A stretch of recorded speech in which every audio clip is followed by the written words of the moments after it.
It What's is the going on? crossover. Glad What's to be back. Yes, yes, yes. I'm to Carl Williams, pay attention, and I'm with the GOAT of the coach Carla Harris, let's get it. already. So listen, it's player movement in the NBA, right? Hmm. But we're gonna take it to the WNBA first. Let's Okay, talk okay. about this WNBA, right? So one day I'm scrolling on Twitter. I see that the Phoenix Mercury coach says that Diana Taurasi didn't make the All-Star team, so it's not really much of an All-Star game. Mm. Now, with that Wow. being said, teammate and her player, Skylar Diggins Smith, is on the All-Star team. Skylar retweets the tweet and puts the clown face. Mm, mm, mm. Shade. Boy, there's some shade on both sides of that table right there. Real shade. I mean, like, what's the dynamics of the locker room like if your coach feels that way? I think that was totally a biased, inappropriate statement for him to make. Even if you felt there personally, you represent a brand, you represent the team. You never should have said that, man. That's crazy. Yeah, and it also, you know what, because a lot of times, we expect players that have been in the All-Star game for however long they've been in the league to still be there. But to be honest, it's a new crop of talent coming out. Those players that we're older now, you know what I'm saying? Like Diana Taurasi's in the class that I was in, that '04 class. I know how old I am, so she clearly is the same age as me. Right, right. And man, it's young talent in the league, and they're hungry and they're entertaining. And I mean, if the people voted for them, isn't that what the people want to see? Exactly. Like you can't deny you cannot think that automatically because you're a 5-time, 6-time, 10-time, whatever WNBA All Star that you're automatically into the All Star game. No, you're not automatically in. You have to earn it like everyone else. And like you say, there is mad talent out there. We have to respect the young girls or the young ladies rather that are bringing that hard work and hard hat to the table every day and give them their chance to leave their own legacy. Yeah, and listen, even mentioning Diana Taurasi and Sue Bird was able to grace the cover of NBA 2K, the video game. So they have both of them on the cover. Like those are two iconic women in the basketball game, as we know in our basketball world. So they're on the cover. When they start putting you on the covers, hey, that's respect.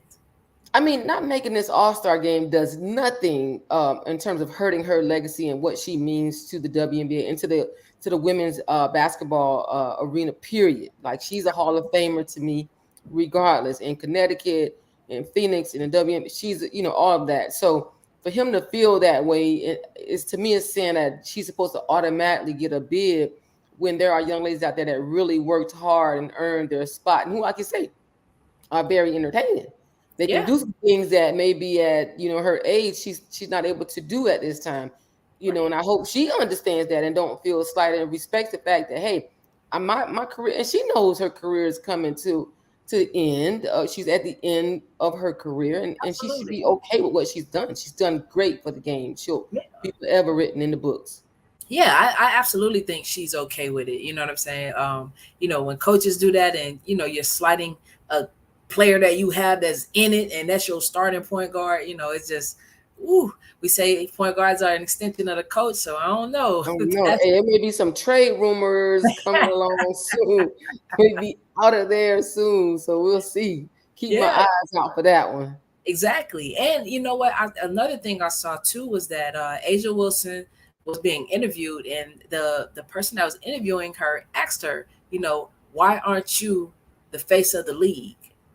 Ah, Yeah, like wow. that's a blunt question, and I watched that interview. You're right. I did see that. Yeah. yeah, and she Yeah, was like, that was "We know interesting. why." So it Yeah. goes back to what you're saying when we're like, you know, certain people shouldn't just automatically be there. Yeah. Yeah. You know, so It may be time to pass that baton on.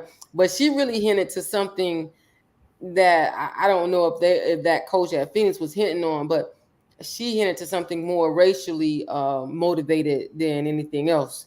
absolutely, So I think Asia, who I think should definitely be the face or one of the faces of the league, because of what she can do and what she is doing for the league. Um, but how many times do we see women of color being a part of the face of the league? We generally see the Sue Birds, Tarasis and things of that nature. We don't see too Brianna many. Stewart. Yeah, Stewart, right? Are those all Connecticut players? Like There we we just see what I'm saying. You see what I'm saying? I'm just saying we trying to listen. Dawn has set the tone yeah. on the collegiate level as far as being the highest paid coach in the game, and it's only right that one of her players, if we're saying Connecticut is always the face of the league, like that thing might need to change, especially when the percentage is predominantly African Oh, American female. It's yeah, African American us. Like, we're the majority of the league. So why yeah, aren't we representing the face? yeah. I Shout, shout agree. out to shout out to James Scott, Yeah, president and and hey, we CEO. appreciate you. Yeah, we appreciate you, Ms. Lane, Coach Lane, as we call her. Most of us Yeah. appreciate y'all support. But yeah, James definitely, Scott, we got to do it. James Scott is the president of the GMGB League, which is a male and female basketball league, the only. He is actually the reason why I was in Atlanta doing the film Ebony Hustle. So shout out to Jay Scott. Hey, that's what's up. Yeah, Welcome. Appreciate you, man. That's what's yes, up. But we gotta see, we definitely gotta see, like you were saying about Dawn Staley, that trend and that shift. You gotta think about the coaches who have been dominating. You talk about Gino, you talk about Vanderbilt at Stanford, and then you have Dawn Staley.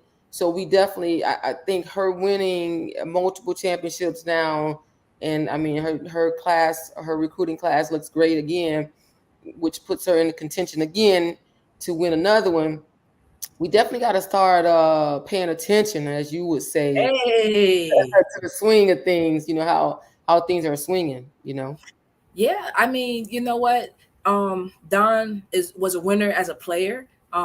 Just overcoming obstacles, man. If you watch the ESPN 30 for 30 with the women, man, Amazing, phenomenal. phenomenal. Just to think of the sacrifice. You know what? To think of the sacrifice they made, some of them sacrificing making six figures overseas to come play and stay at home, train for a whole year, and make $50,000 and Right. be sleeping in like crazy hotels, and the travel is ridiculous. They have to bus to places, like that's a major sacrifice. Yeah. And I don't think they got enough credit for that part alone.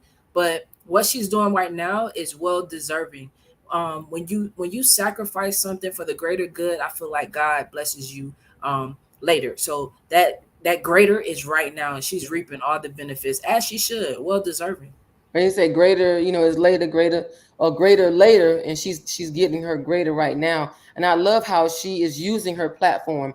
Like she's not one to shy away from using her platform for good, as well as using her platform to motivate our brown and black and beige coaches, whether they're male or female, to encourage them that they can do the same things that she's doing. So I love that about her. She didn't get in that seat and just sit down and just, hey, I made it, and don't care about anybody else. But she's great with motivating and encouraging others to push for that those championship and those, that the right to be out there in the forefront for the women's basketball.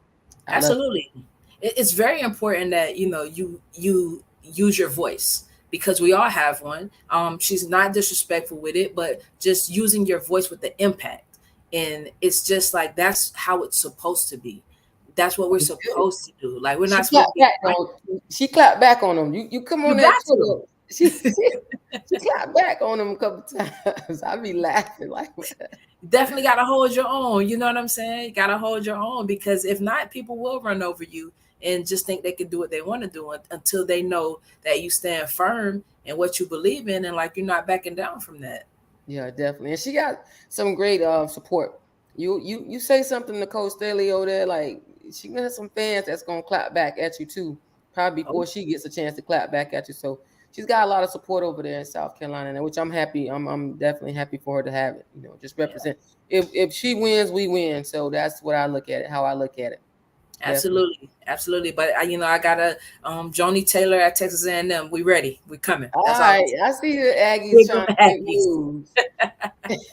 But Big as we X. transition, man, we talk about BG42. Like this is like over 100 days in detainment, and you see the new tweets going out and the new social media things going out, comparing her to the likes of LeBron James. If it was LeBron James, you guys would have did something already.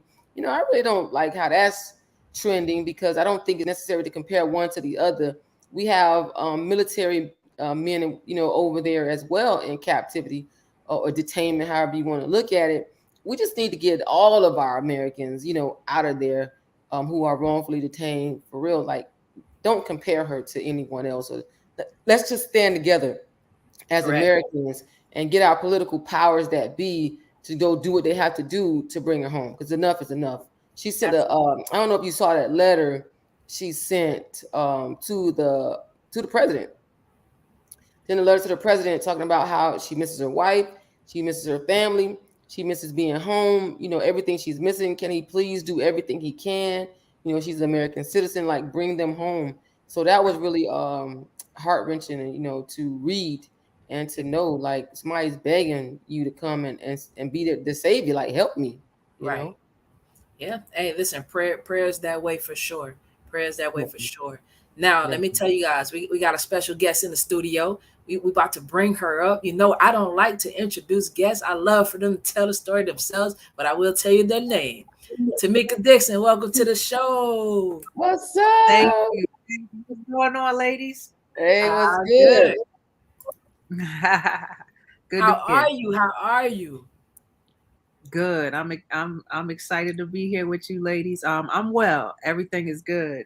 As can be expected. Crazy times we living in, but all is well. Yeah. Yeah, Hey, that's right. listen, I see the Kansas Jayhawk in the background. Let's talk about it. Yeah. Kansas alum. Graduated in 1997 from the University of Kansas, and some great times back then. Long, Yeah. long time ago. Definitely enjoyed watching you on the floor doing your work, man. You were great out there on that floor. So yeah, definitely made your presence felt when you were on the floor. Great entertainment, everything. Appreciate it. Appreciate it. A lot of people ask where my name kind of developed from, and I had kind of like a playground swagger because I grew up, probably like most of y'all, grew up playing on in the parks with the boys. So a lot of that comes from that, just having that tenacity that you need to kind of be able to hold your own with the guys, and it just translated into the collegiate game, into my collegiate game, my game. Yeah, So definitely. talk to us about that.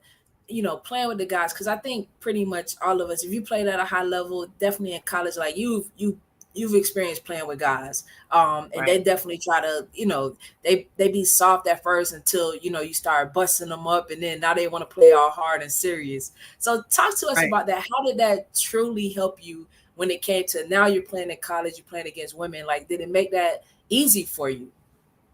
Yeah, so for me, my journey started even before that. My father was a pretty darn good basketball player in his own way. So he would take me, when he would come home from overseas. He played 2 years in the league in the NBA for the Cavaliers, and then he played overseas in Argentina, Italy, and France. But when he would come home, the pro leagues, the summer pro leagues in this area was like premier, like City College and the Shore leagues used to have a lot of NBA guys that would come home and play in these leagues. So he would take me, with him. So my journey kind of started in the line with them, thinking I was doing a little something. And then then later on, he would start to add me. It would be like four of his guys and then me. So I Mm, start playing with them. And then, after that, it kind of translated to me just being in the parks with the guys. I grew up around a lot of guys that were my age that that's all we did.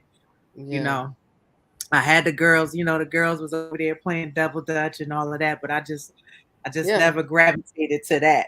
I always was on the court with the guys, and it just kind of like it became kind of like a family type of thing. At first, they was like go over there and play with the girls, but then they saw me, starting to get good, and being able to hold my own with them. So they was like, well, just come on. Then I started being the first one that, was picked.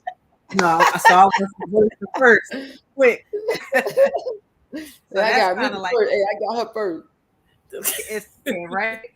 And so, and like it's probably a lot of our journeys, because it wasn't a lot of girls playing growing up. So in order for us to develop and get better and, be able to work on our games, that was kind of the story. You just go out and play with the boys and, they beat up on you and kind of hold your own.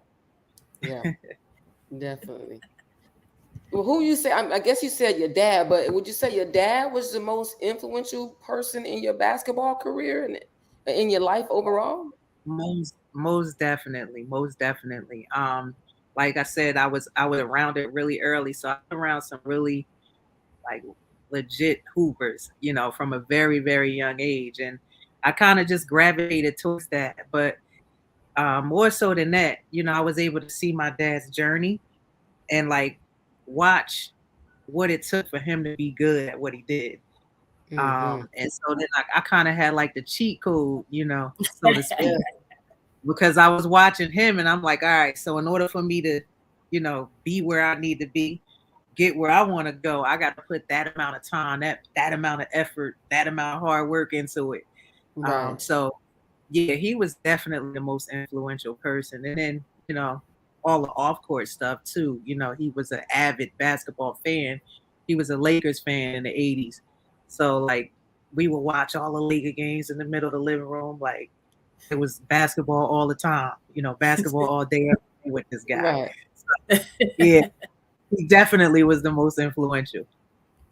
That's awesome. So tell us, what has the crossover meant in your life? We all experience a crossover some way, in the game, crossing people over, but what has the crossover meant in your off the court life?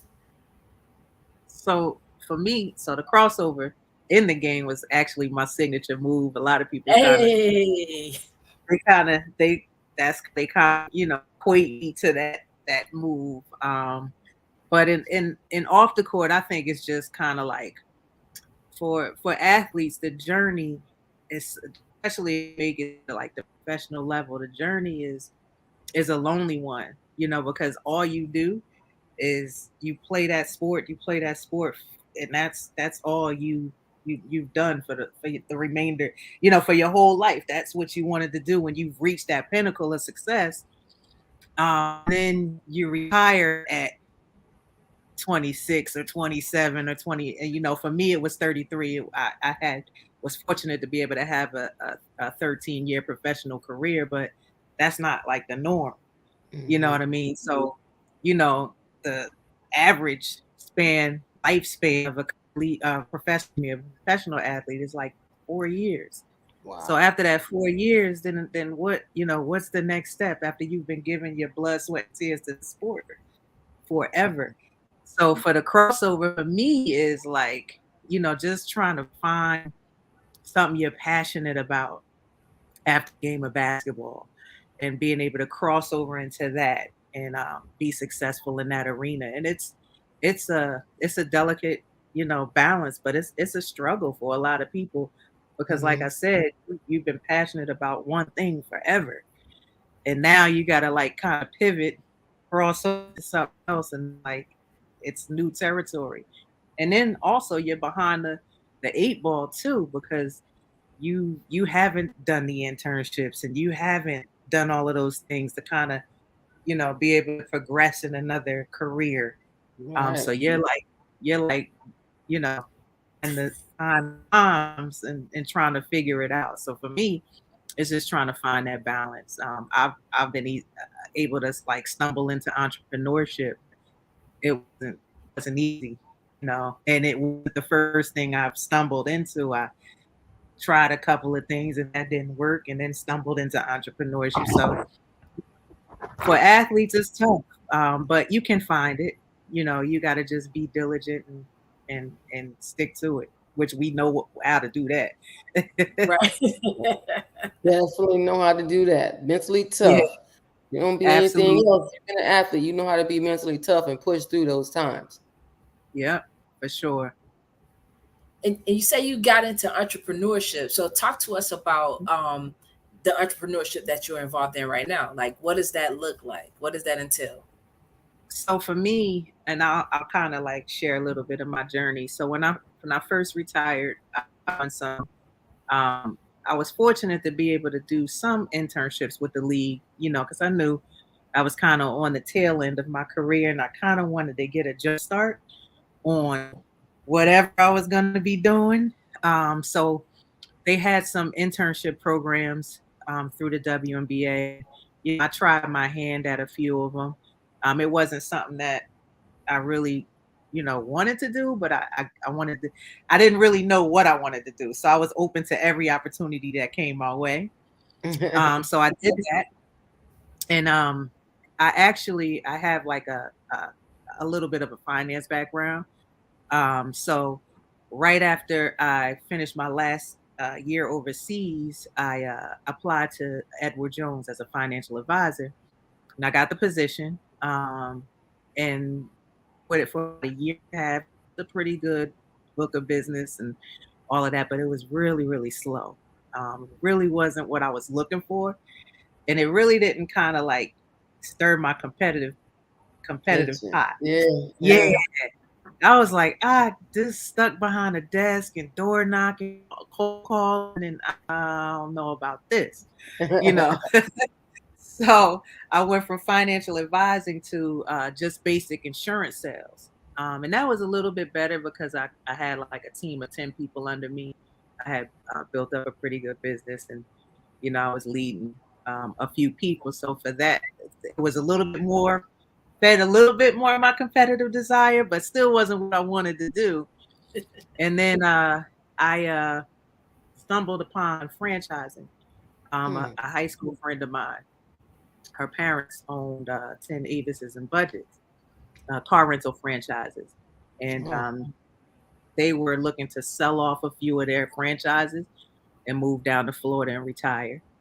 And they came to me and asked me, would I be interested in to a franchise to buy a location from them? And that was kind of like what started my franchising journey. So I did that for 10 years. I actually just sold my location last January in the midst of COVID. COVID Oh kind of wow. killed. Yeah, yeah. But like I was at a point in my business where I had done it all. Like mm, I had taken my location to, I think, the peak of what it could be. And I was, again, us darn athletes trying to find that yep, next thing that you could compete with. I was yeah. like, I'm getting a little tired of this. And then COVID hit, and it kind of like it was I say it was God telling me it's time to like kind of, this is, you said you wanted to, you know, get out of this. So this is kind of like your exit right here. So I did. And now I'm just kind of trying to figure out what the next step is. I know you, T, I know you in the real estate space. I've been looking into investing, but the market is so crazy right now that I don't Yeah. know if I want to jump in right now. Yeah. But I think that might be the next step. Okay. Yeah. It's Hey, that's always very a good sad. time for real estate. We talk about that. It's always a good, no matter how crazy it look, it's always when you can Right, get in, and then it's right. going to turn up. Either way, you might have a downside, but it's always going to turn. You don't see too many unless they over leverage themselves. Mm-hmm. People that fail in real estate investment, because unless they over leverage, if you over leverage, then yeah. But if you get in right in right terms, it's gonna be all right for you. I might need a little bit of mentorship. Hey, Gotcha. Takara is the one. You got the goat right there, the mogul right there. So definitely in the right Absolutely, place. Definitely. absolutely. And we definitely got you there, man. And being that you have the financial background and you work with Edward Jones, even the mortgage side of real estate may be something you want to look into as well. That's definitely another option. I carry both Oh, licenses. I have my real estate license and my mortgage license. So yeah. that's Oh, that nice. competitor. Yeah, that's that Yeah. competitor. Yeah, What else I can didn't I know get? that. No, Yeah, that's yeah. super. So y'all definitely got to talk off air and see how we can move that thing for you. For But sure. Sure. What would you tell if you can go back and talk to your younger self? Like, what would you tell your younger self? What's some That's a advice or good question. words? That's a great question. Um, hmm. What will I tell my younger self? I think if we're talking about a little bit of like the crossing over thing, I think I would tell my younger self to start earlier with a plan B. Mm. Because like when I was young and in the league, I thought I was going to do that forever. I'm like, I'm playing forever. This ain't Yeah, never gonna end. You 23, 24 years old, man, living in LA. The world is kind of like, your oyster. yeah, man. So I think if I had to talk to my younger self, it would be to prepare a plan B earlier in the game and not like at retirement. You know what I mean? When you know there's nothing else to do. Um, I think I would say Yeah, that's deep. I mean, we always have to say, well, this is something I say when I speak to the youth is that the ball is going to stop bouncing at some time, so yeah, you might as well start planning for that time. Not saying that you're right. planning to fail, but at some point, we're going to not be able to play the game at the level that we used to play the game. So we might as well prepare for what's going to be next, before it gets to that Absolutely. time. So that's good. That's good advice to give. Definitely. And you mentioned LA. I'm glad you mentioned that. Tell us, how was it to play in LA? And you won a championship in LA. So Mm. let's Yeah. talk about that. We talk about being on top of the world and like the world is at your fingertips. You are the epitome of that. So talk to us about playing in LA. What's that like to play in that market? Because it's crazy. It's bananas for sure. And talk Yeah. about winning that championship, man.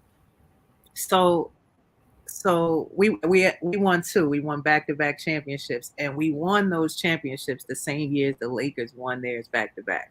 So the city was on fire. Crazy. Yeah. It was yeah. Can't even put it into words how crazy LA was at that time.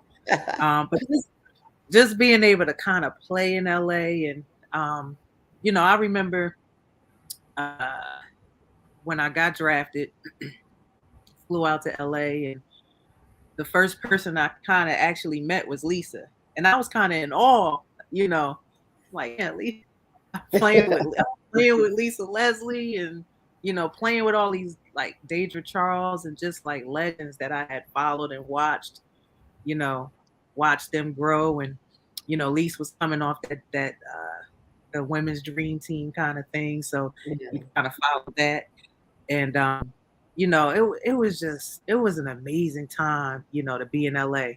And I remember like even the first game at the state, it wasn't at the state, it was at the forum, excuse me.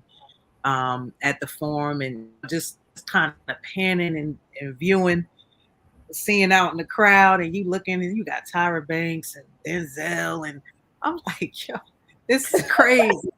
This is like fairy tale. They all come in to see you play, because they think you got something. So it was amazing. You just never knew who you was gonna see on the floor, who was gonna come out and support, and be a supporter of the Sparks. I remember, Tina Marie brought her daughter to the game, and she was like, "You're my favorite player." And Tina is my girl. I mean, Yeah. like I was like, this is crazy. So just moments like that, that you think about and you cherish. Um, but it was no better city to play in than LA. And then like I said, the Lakers' success and them being so supportive, and us being, having, that connection, and Dr. Bus, and it was just, and he didn't hold any punches with us. He gave us whatever we needed, and to thrive, and be successful. And yeah, it was a cool time to be a part of that organization. That's awesome. Telling you, Yeah. man. I'm like, dang, LA championship run, the city on fire. I know y'all could go anywhere and get anything. I mean, I know The that's clubs that's is crazy. I mean, it was, I could tell y'all some off. I could. We can't get on. We can't get on. on the podcast. There's some stuff I can't tell on the podcast. Before we take this offline, I'll tell y'all some stories. I can imagine. Amazing times. Amazing times. I can imagine. I can imagine. Boy, that's it. That's the truth. What team did you play for, or what countries did you play overseas for? So I 6 years in Italy. I played 3 years in the north of Italy. A team called Pozzuoli. Excuse me, not Pozzuoli was my southern team. My northern team was Rovereto. That was right by Milan. Pozzuoli was right by Naples. So I played 6 years in Italy. I played a year in Russia on the team Brittany played on. Oh, wow. Yekaterinburg. Yeah, that was the team, the club I played on there. And then I played a year in Turkey for Galatasaray. Ah, sweet. Yep. We got a question for you. Somebody want to know: have you ever considered coaching, like on a professional level, or coaching at all? No. I get that every year. Somebody asked me to coach, and I really enjoy like teaching the fundamentals to young kids. I do a lot in my my little town, my little neighborhood. I kind of help build their little programs here. So I do a lot of that. But coaching is stressful. I listen. I applaud all the coaches that are out there giving value to these kids, and because I don't have that. Especially if you played on that my level. strengths, I know my weaknesses. When you played on that level, it's like it's hard for you to accept the excuses or the poor Yeah. effort or the BS that some of these kids can bring to you. Like, what? So Right. it's really, I definitely understand. Hey, I'm in that, so I feel it. And it's like, what are you? And the parents making 100 excuses why they can't do this, or why my child not on the court, but you don't understand. So Right. I definitely. Right. And the kids are a little different too than we were, I think. Yeah, for sure. I think they different. feel like they have way more rights. Yes. Yes. Stuff that they the way or can say today, we could never do or say back then. You just gotta kind of take it. But right. I think that built like that mental toughness in us too. Absolutely. So it's good entitled. and bad. Somebody, Yeah. Jay Wigg said entitled, and yeah, they do. They come off as entitled, and it's hard to coach through that entitlement. I mean, I'm supposed to play. I'm the superstar. So it's tough. Right. So the parents are important. At when you have a young child, because you got to have those parents that's gonna ride with you as a coach. Right. If you got those parents that's always gonna ride with the kid, you in trouble. Those parents, you know how important it is, and I'm sure your father did it too. Is like to keep you level-headed, like because he played on a high level, so he understood. And I think a lot of parents don't understand that they have to keep their kids level-headed, humble. In other words, just to be able to be coached, and to play as be a good teammate. It's not all about you. So that's what we missing the point at a lot of times. Absolutely, I agree 100%. Yeah, and speaking of that, Meek, talk about what it takes to be a champion, because you're a champion, and then you're a back-to-back champion, so that's even harder. Doing it the first time, absolutely, but doing it the second time, what does it take to be a champion and then do it back-to-back? Yeah, and I think the second time is a little harder because the target is on your back, so you're getting everybody's best shot every night, night in and night out, and it builds mental toughness for sure. You got to have a team of mentally tough people, and I think that the thing that kind of separated us with the Sparks was that we held each other at such a high standard. Like I can say anything to Lisa.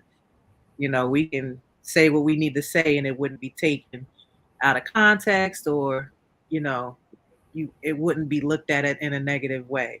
Like we accepted constructive criticism, we did it to each other, but we just held each other at such a high standard, and then we worked and we competed as so hard in practice that when we come into the games, it was like that was like it was like pickup games at Yeah. we used to, so if you had sat in on some of those practices, boy, we be right coming to, about to Right. fight. Yeah. It was that much competitive like fire in those practices, but I think it made us so much better throughout the season, and then just individually. And then I think the other thing is we were a little lucky, because you gotta, when you win championships, you gotta be a little lucky from an injury standpoint. Of We didn't sure. have those, yeah, we didn't have those major injuries that sideline key players and things like that. We had some, but we were able to, to minimize it and ride the wave a little bit. So I think a little bit of, from a luck perspective, a little bit of luck is required, because you gotta, you know how injury can derail anything. For And sure. we've been, yeah, we were able to stay relatively healthy during those championship years. I like what you said, and I don't want to put the words in your mouth, but if I could use one of my favorite words is accountability. Like you guys made each other or held each other accountable for doing their part or doing the work or working hard. And that's what we Right. miss, now. And a lot of our youth, they don't hold each other accountable. They're more or less worried about the person going to be my friend, or they're not going to Yeah. talk to me no more and all that crap. When, you need to step up. You're not doing your work. You're not working hard in practice. You skipping Yep. this. We supposed to be doing on this, and you skipping. Or you going easy, and you should be going harder. They don't do that. That's what we're missing a lot of times in this era.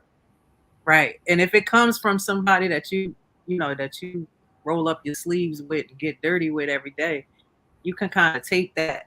I take that with I take that better than I take from a coach, because I mean you right next to me.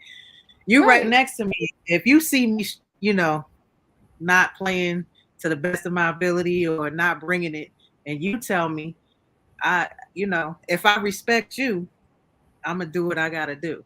Right. And so yeah, we definitely held each other accountable.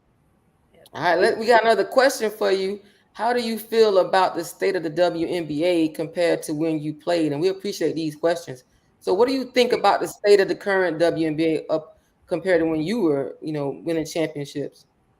I like where it's going. I really do. I think expansion is needed.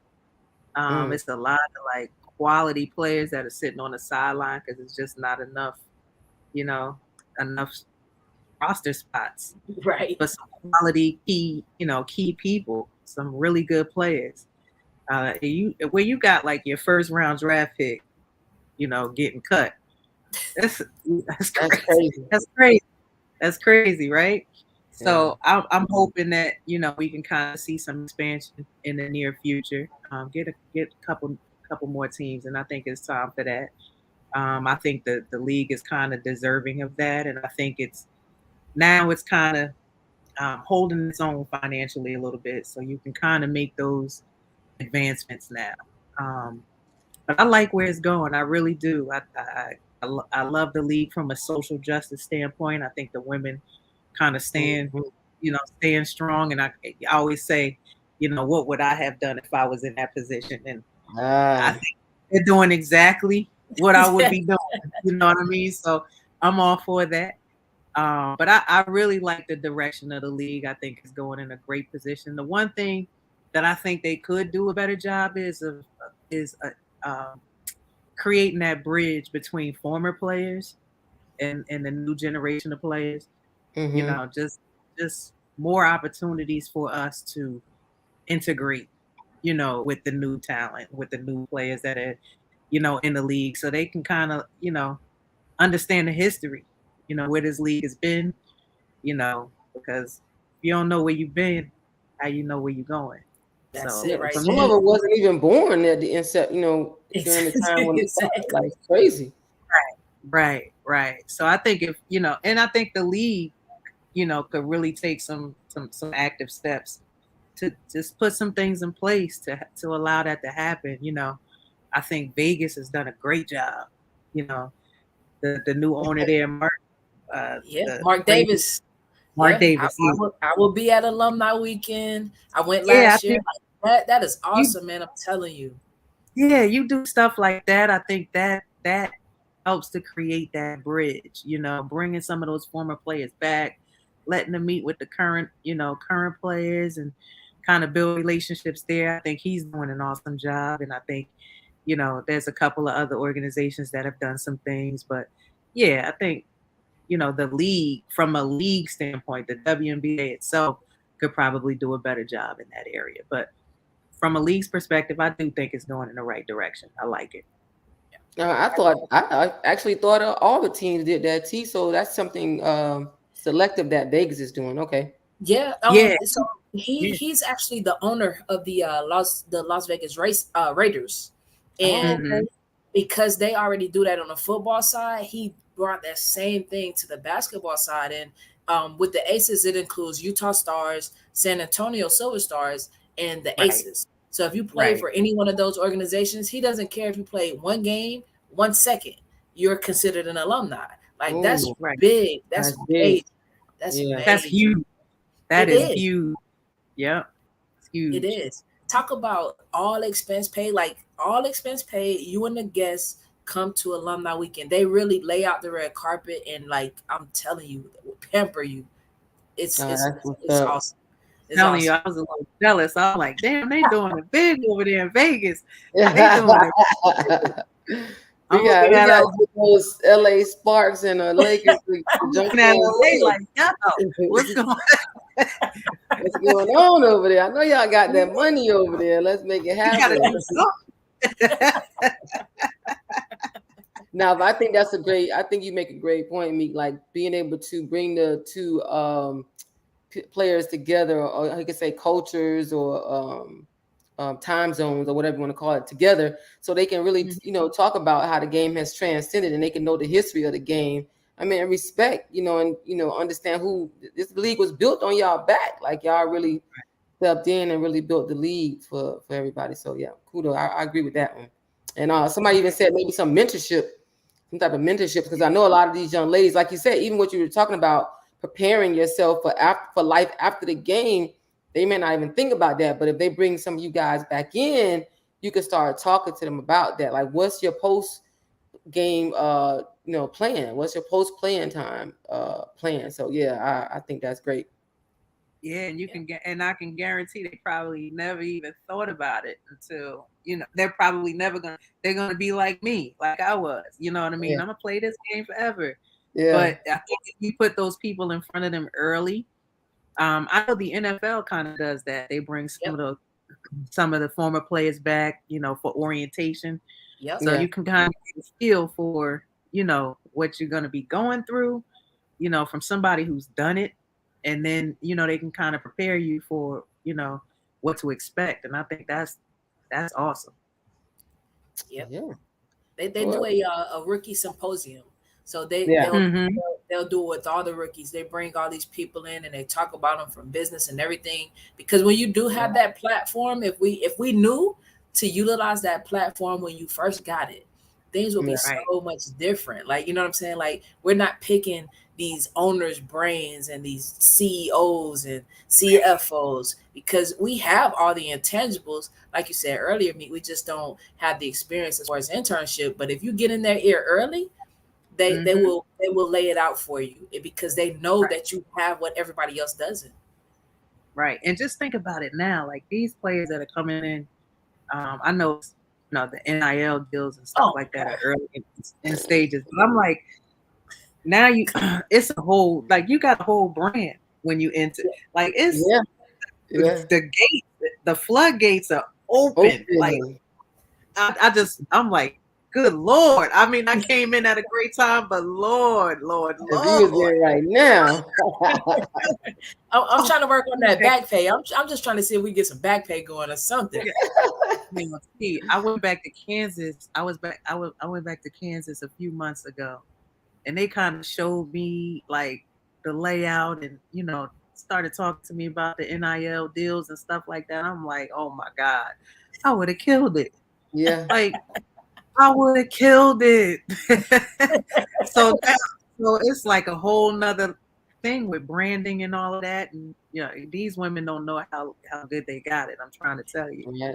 These athletes right now, Athletes, overall, period. they have no reason why you can't create a brand, or you are a brand, and just build that brand and create wealth for yourself, like for real. It's absolutely. Man, only if the power of social media, Everything. Oh my YouTube, goodness. like Oh my we didn't goodness. have all that. Like they can just film their games, upload it, and you can go back and just watch it. Like you got to go Yep. get ours off of VHS. You gotta dub it. The quality not good. I'm telling you, you got to rewind it a million times to get used to it.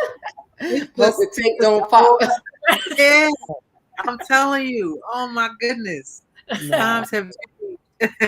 we gotta build on. I mean, hopefully, you can continue to encourage, and people that are listening can encourage the players now to take advantage of what they have and to grow and build on it. So yeah, definitely.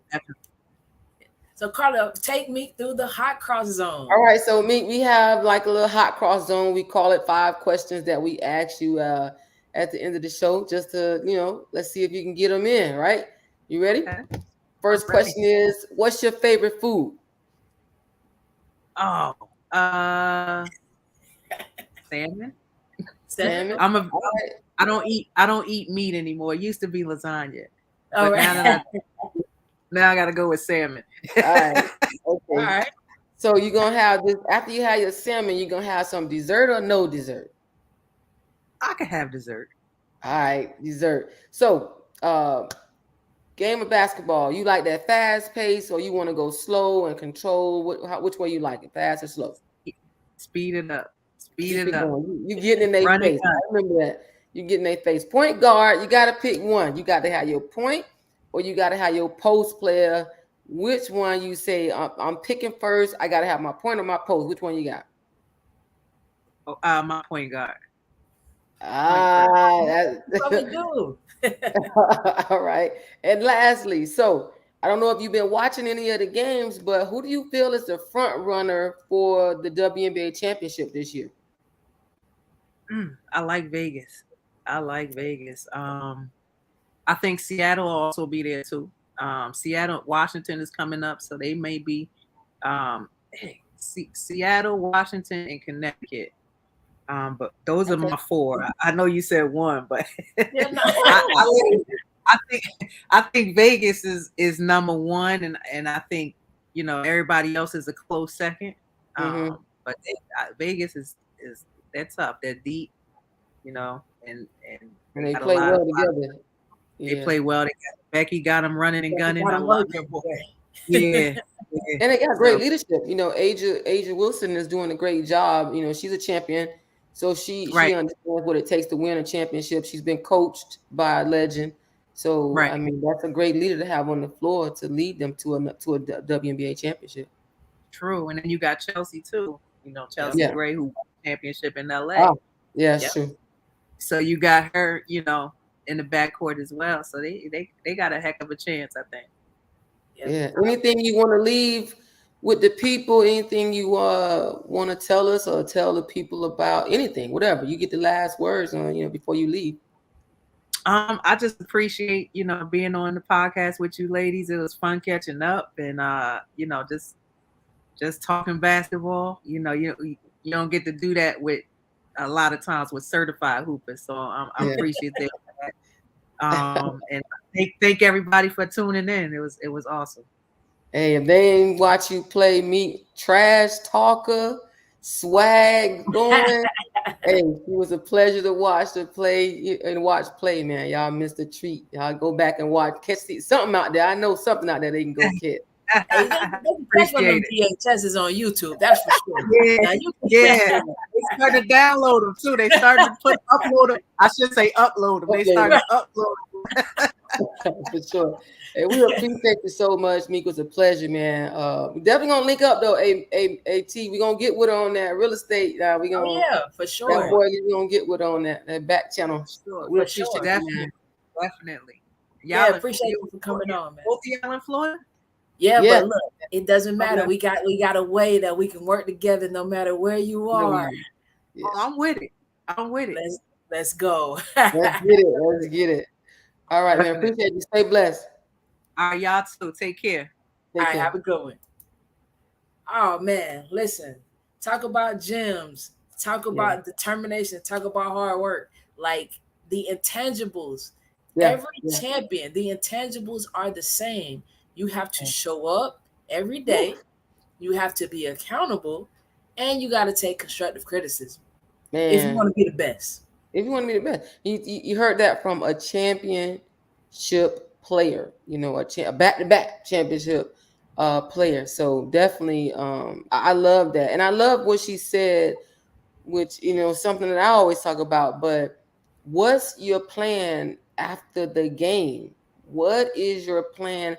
No one's gonna be able to play the game forever. Look at the greats: Deion Sanders, Shannon Sharp. Just so many greats out there that are excelling in some other things post the game.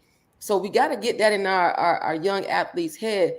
Excel in this game as long as you can, but while you're in that acceleration, make sure you're planning for your post game life, post player life. So yeah, definitely. I like that she dropped that. Yeah, absolutely, man. I'm telling you, and it a lot of athletes go through a depression stage, if you want to say, because a lot of people don't know what to do when the lights turn off.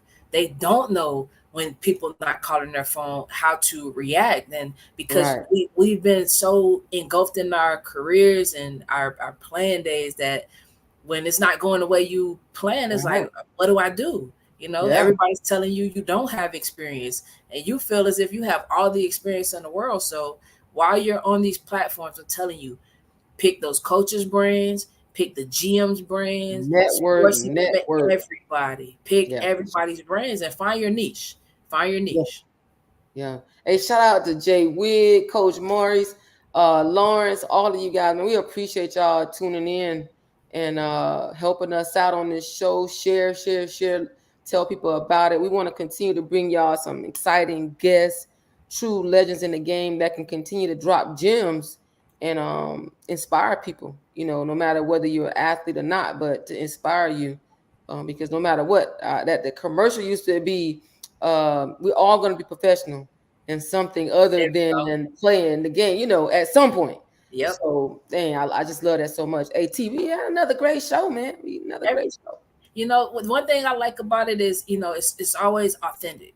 A Yes. lot of people, go scripted and, want to control how it goes. But I like our natural flow. You can't beat authenticity. I don't Yeah. care how much you try to do it. I love that we're ourselves. Our guests can be their selves and share their truth. Because at the end of the day, people just want to know your truth and, inspire people along the journey. Hey, they go to marketing expert. Y'all can say what y'all want. Hey, Mona, we appreciate you. Mwah, That's mwah. the We marketing appreciate expert. you. Yeah, definitely. The guru in the marketing. But yeah, we appreciate it. Definitely. We're gonna continue to be authentic, continue to bring you that good stuff. And as long as the Lord, leads and guides us and gives us the opportunity on this platform, we're gonna bring it to you. And we appreciate y'all. Till next time. Yes, yes. Hey, make sure you remember to use the game. Don't let the game use you. Already. Y'all know what it is. Y'all know what it is. Have a good one.